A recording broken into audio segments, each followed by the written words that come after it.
you're always leading even when you don't know it. You're always leading. And this is what I would try to tell my teenage kids, is that, because they would be like, and it was kind of like, you were born into this family. You have me as a dad. And so just, maybe you don't like it, maybe you do, but this is your responsibility. Yeah. People are looking at you. Oh, yeah. And so, and like pastors' kids, it's even, more so, that pressure, I guess. But people are watching you. And so kids notice, like I wrote, every action preaches a message. So kids notice how you respond to frustration or difficulty, or how you treat others, how you honor your commitments. And so, and here's the key, and this goes back to like that Brother Bo example with Brother Booker, is we might not notice this. Yeah. But sometimes the kids notice forever. It sticks with them forever. Yeah. And so, a while back we did our spy theme. I was walking, it was like on a Wednesday night, and so my younger son, Ashton, he's 8 now.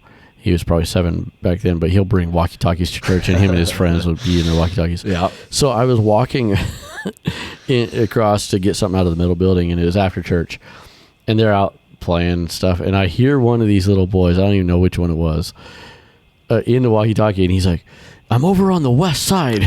Oh, my word. Wow. That's hilarious. I think you're one of the few people that says the west side. Yeah. So I knew you got that from that Sunday school, So. Oh, my word. So yeah, we don't remember, but sometimes they will pick up on those things. Yeah.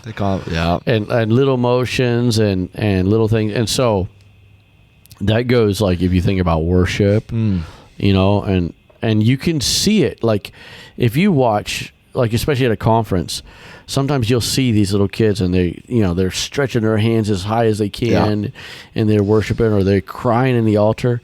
You know that's what their parents do. Yeah.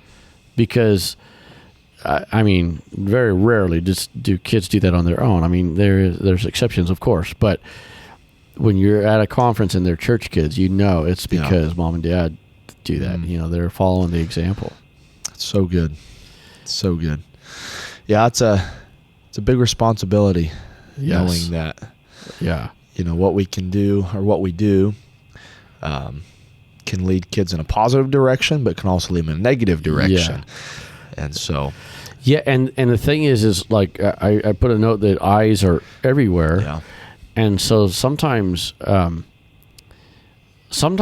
kids are noticing you, and you don't know it, and you don't ever know it. Like, they don't say anything, but they see, and they're watching. And so I talk about all the time, we've talked about it even, about like, this is just what we do, and not to be so worried about the end goal. Yeah. Like the numbers, the attendance numbers, how many got the Holy Ghost, all those things. I mean, these are things we want to track, but don't let it get discouraging for you. Just know that this is what we do. We clean the toilet every Sunday because this is what we do. It's like brushing our teeth. Yeah. This is just what we do. This is how we do it. We know it's the will of God. Well, I think to look at it the same way almost is like, it's not just like, okay, the spotlight's on, and now let's set the example. We're on stage. Let's set the example that we want to. Yes, we'd want to do that, but basically, this is what we do. Yeah, and so we should be caught doing good. It's good. It should be. It's the unnoticed influence. We should be caught, like, oh, that's how they are. This is like, oh, they're praying before service, whatever. I mean, just whatever the example is. And so that example, that's going to outlive any kind of lesson we teach. Oh, for sure. Any kind of words we say. I mean, that's, they say actions speak louder than words. This is a true example of that. Yeah. I mean, when kids see that, Oh, yeah. Reminds me of how Paul talks about the church and says that you are living epistles read of all men. People see you, they read you. Yes. They can tell really who you are through your actions, right. And how you conduct yourself. And so, for me, it's like, well, I want the story I put on to be a good story. Oh, yeah. If I'm an epistle read of people, of kids that are watching me, I want to be an epistle that is a good epistle. Yeah. That they look, they read, and they're like, wow, I want to be, I want to be that kind of person that when people look at me, I'm not meaning this in any, I guess, braggadocious way at all. But when they look at me, they're like, hey, I want to be more like that in a positive way. Or I want to be, that makes me want to be more like God. That makes me want to pray more. That makes it, I don't want to be the person that's like, oh, well, we probably don't need to pray as much because Brother Matthew isn't over there praying. Or reading our Bible probably isn't that important because Brother Matthew over there, he doesn't read his Bible. But I'll be that person that. Yeah, we don't want to be somebody's cop-out. Yeah. We want to be that person that helps push people to be closer to God through the example that we live. Oh, yeah. That's so good. So, oh, man. Yeah, I had somebody recently, like this year, like months ago, recently tell me, I was talking about somebody that I admired as a kid. Yeah. And recently told me that I was that person for them. And so what, it made me feel good or whatever, but it's also like, man, I want people to see, so like there's a skit that we do at our Christmas event. Joey and I do this, brother Joey Boggs. We do this skit, God's Chisel. And one of the lines is, so I play the part of, God or whatever. And so, and one of the lines is, he's like trying to stop me, because it's hurting. I'm chiseling it. Yeah. He's like, I think I'm starting to look pretty good. I said, okay, when you look in the mirror, what do you see? He's like, I see me. And he's all just happy. And then I say, okay, then I need to keep chiseling until you and everyone else sees me. And so that what you just said is exactly what we want. That's our responsibility. We want others to see Jesus through us. Yeah. And it's and on the flip side, on the bad side, when you do something, let's say that you have a visitor come to church, and we're getting off topic of Sunday school a little bit, but if you have a visitor come to church, this is a scary thought, especially in a larger church, is you could have Joe Schmo come up to them and say something rude to them about the way they're dressed or whatever, like, hey, you shouldn't wear shorts to church or whatever, just say something.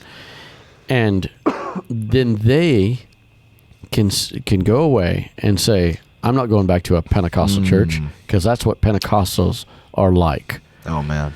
My daughter works with somebody that had experience almost like that. And I think she's going to come to our church, but she went to a Pentecostal church and had that experience. And my daughter's like, you can come dress any way you want to our church, because she wears pants or whatever.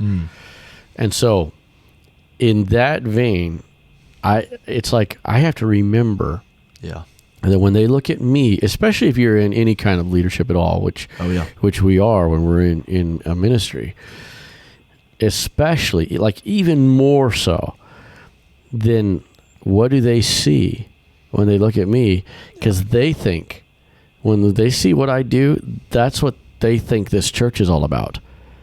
I mean, that's a weight, right? Oh, yeah. That's what they think that this apostolic movement is all about. They look at, I mean, and it's not like because I'm anything, but when they walk in, they don't know, and they say, "Oh, well, you were on the platform, so you are a representation, for sure, of this church, for sure." And so if I'm in my jeans and on a Tuesday and chewing out somebody at the bank, man. Well, the Bible doesn't tell us to witness; it tells us to be a witness. Oh, that's good. It's a difference between just doing. And this ties in what you were saying earlier: is doing versus being. Yes. It's not just we just push a button and all right, we're going to be a witness. Where we want to be. Here we go. But it's a being. We're walking it out. We're living it. We're being a witness. We're with these kids. We're not just Sunday school teachers. We're not just teaching them Sunday school. We are Sunday school teachers. We are walking it. We're living it. We are out. Setting the example. We're in a sense, it'd be like us walking through the snow and those kids see our footsteps and they're trying to put their feet in those footsteps. Where is our footsteps going to lead them? Yeah, exactly. That's a big weight to it.